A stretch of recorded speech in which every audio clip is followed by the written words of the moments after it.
के पावन धरती पर दीपावली स्नेह मिलन व कार्यकर्ता सम्मेलन में मंच पर विराजमान युवा दिलों की धड़कन रानीवाड़ा कांग्रेस के प्रत्याशी बड़े भाई रतन देवासी जी, मेरे साथी राजस्थान विश्वविद्यालय के पूर्व अध्यक्ष भाई विनोद जाखड़ जी, जोधपुर विश्वविद्यालय के छात्र नेता भाई हरेंद्र चौधरी जी, मेरे साथ आए भाई लक्ष्मण जी सरपंच साहब, विकास जी, और सामने विराजमान मंच पर विराजमान आसपास गांव से सभी पंचायत समिति के सरपंचगण, सदस्यगण, जिला परिषद सदस्य, प्रधानगण, सभी आसपास के पंच पटेल, सामने विराजमान रानीवाड़ा के पावन धरती से गांव डाणी से पधारे देवतुल्य जनता, सभी युवा साथी, आप सबका हार्दिक स्वागत व अभिनंदन है। साथियों, तो ये सामने रतन जी देवासी जी को जो आप विराजमान है, ये कोई छोटी बात नहीं है। कम समय के अंदर कार्यकर्ता सम्मेलन और दीपावली स्नेह मिलन का जो अभी मीटिंगें चल रही है गांव टू गांव, उसके बीच में आप सबका यहाँ आना ये छोटी बात नहीं है। ये आपका प्यार रतन जी देवासी का ये दर्शाता है। साथियों, मेरे से पहले पूर्व वक्ताओं ने खूब सारी कांग्रेस की जो योजनाएं उसके बारे में और रतन जी के बारे में जो संघर्ष की कहानियां हैं वो आपको बयां की है। मैं भी आपको 2 मिनट के अंदर बताऊंगा। ये चुनाव रानीवाड़ा का चुनाव है, ये चुनाव जयपुर में बैठे लोग, ये चुनाव दिल्ली में बैठे लोग, उनकी नजरें यहाँ पे इस चुनाव के अंदर क्या होगा। रतन जी देवासी सबसे कम उम्र के अंदर सबसे चुनाव लड़े, सबसे ज्यादा चुनाव लड़े, परंतु सफल कम ही हुए। एमपी का चुनाव लड़ लिया, एमएलए के चुनाव लड़ लिए, ये छोटी बात नहीं है। कांग्रेस पार्टी से एक प्रत्याशी बनना, एक बार बनना और कई बार बनना, ये छोटी बात नहीं है। इसे आप आकलन लगा सकते हो कि आपका नेता, आपका बेटा दिल्ली के अंदर और जयपुर के अंदर कितना मजबूत है। तो 10 साल के अंदर जो आपसे थोड़ी कमी कम रह गई थी, उस कमी को अब उस कमी को मजबूत तरीके से पार करना है। और 25 तारीख को सभी कार्यकर्ता, सभी मेरे पिता तुरीय, बुजुर्गगण, माताएं, बहनें और युवा साथी, आपको मजबूत तरीके से खुद को रतन देवासी बनकर 25 तारीख को बूथ पे मजबूती से काम करना है। कांग्रेस की सरकार, गहलोत साहब की सरकार, गहलोत साहब की सरकार ने हर वर्ग के लिए, चाहे किसान वर्ग के लिए हो, चाहे युवाओं के लिए हो, चाहे महिलाओं के लिए हो, चाहे व्यापारियों के लिए हो, हर वर्ग के लिए जो भारत के अंदर ऐसे कोई भी मुख्यमंत्री ने काम नहीं किया जिस प्रकार से अशोक गहलोत साहब ने काम किया। कर्मचारियों के लिए ओपीएस लाने का काम गहलोत साहब ने किया। हॉस्पिटल के अंदर पुराने समय में कोई घर में बीमार पड़ता था, इलाज के लिए जेवर, जमीन जायदाद गिरवी रख दिए जाते थे अपने आदमी को बचाने के लिए। पर आज अशोक गहलोत जी एक घर का बेटा बनकर कोई किसी प्रकार से निःशुल्क हर प्रकार का इलाज हॉस्पिटल के अंदर अशोक गहलोत साहब ने शुरू किया। चाहे बीमा की बात हो, ऐसे मैं योजनाएं के बारे में आपको बताऊंगा। शाम हो जाएगी तो भी वो पूरी नहीं होगी।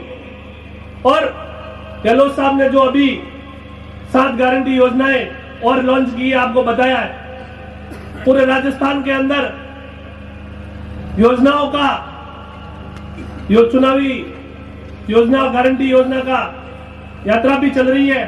और जो पहले काम किए गहलोत साहब ने वो भी कोई छोटे काम नहीं है, बहुत बड़े काम किए। साथियों, आपके विधायक जी जो पिछले 10 साल से रानीवाड़ा के अंदर जो विकास की गति रुक गई थी, उस गति को आगे बढ़ाने का काम रतन देवासी जी आगे मजबूत तरीके से जयपुर के अंदर आपके हक और अधिकार के लिए, आपके मान और सम्मान के लिए, आपका कोई भी काम हो, आपका हाथ पकड़ के, अधिकारी का हाथ पकड़ के, नेता का हाथ पकड़ के आपका काम कराने का काम रतन देवासी जी करेंगे। आपके विधायक जी ने यहाँ के जिनको आपने जिताया, उन्होंने आपके विकास कार्यों पे तो ध्यान दिया नहीं। आपके यही का बेटा लाल जी की डोंगरी का जोधपुर विश्वविद्यालय के अंदर चुनाव लड़ना कोई छोटी बात नहीं होती है, बहुत बड़ी बात होती है। पार्टी से चुनाव लड़ा, रतन जी देवासी ने पूरा समय दिया वहां पे, और आपके बेटे को हराने का काम और मजबूत तरीके से पैसे और ताकत लगाने का काम आपके विधायक जी ने काम, विकास कार्यों को छोड़ विश्वविद्यालय के अंदर ध्यान रखने का काम किया। ऐसे खूब सारे उदाहरण हैं। मैं सभी मेरे युवा साथियों से निवेदन करना चाहूंगा कि आपको जागना पड़ेगा, सोचना पड़ेगा कि आपकी अधिकारों की लड़ाई, आपके हक की लड़ाई रतन देवासी जी से बेहतर कोई नहीं लड़ सकता है। आपको हक दिलाने का काम युवा है, युवा समझ सकता है। आपको खुद रतन देवासी जी बनकर उनके लिए, अपने खुद के लिए, अपने रानीवाड़ा के लिए ये मजबूती से काम करना है और 25 तारीख को कांग्रेस के पक्ष में मतदान करवाना है। जो सामने बैठे मेरे पिता तुल्य बुजुर्गों,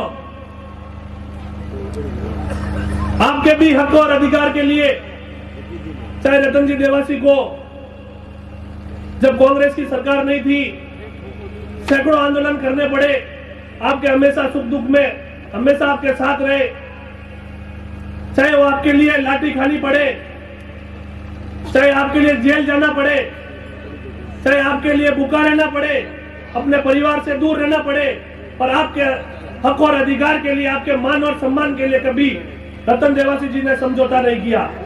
ये मैं दावा करता हूं, रतन देवासी जी से मजबूत आपकी लड़ाई, आपके हक और अधिकार की लड़ाई, आपके मान सम्मान की लड़ाई, इनसे मजबूत कोई नहीं लड़ सकता है।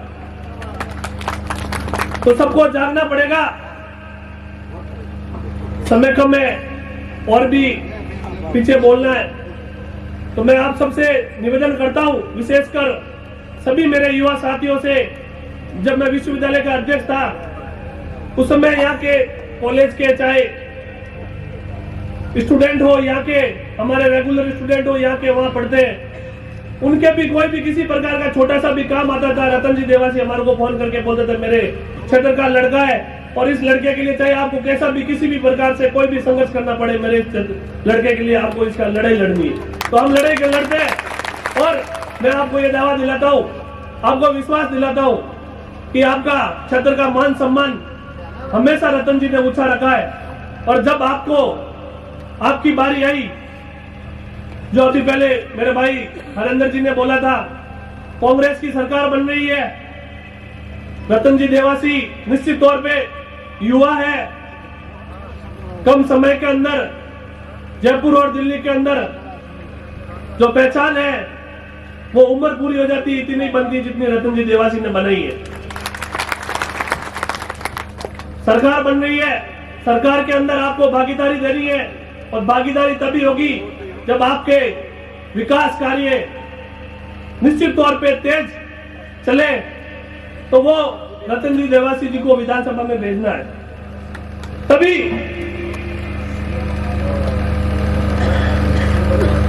जब सरकार बनेगी। क्या पता कौन सा मंत्रालय साहब के पास में होगा। जब पहली बार विधायक बने थे तब भी मंत्री बन गए, तो अब तो जब विधायक बनेंगे तो बहुत बड़ा पोर्टफोलियो होगा इनके पास में। ये सारी चीजें अपन को सोचनी पड़ेगी। अभी मेरे साथ मेरे बड़े भाई लक्ष्मण जी यहाँ सरपंच साहब है अपने, वो भी आए थे, उन्होंने भी मुझे बताया था कि जब तेजा जी महाराज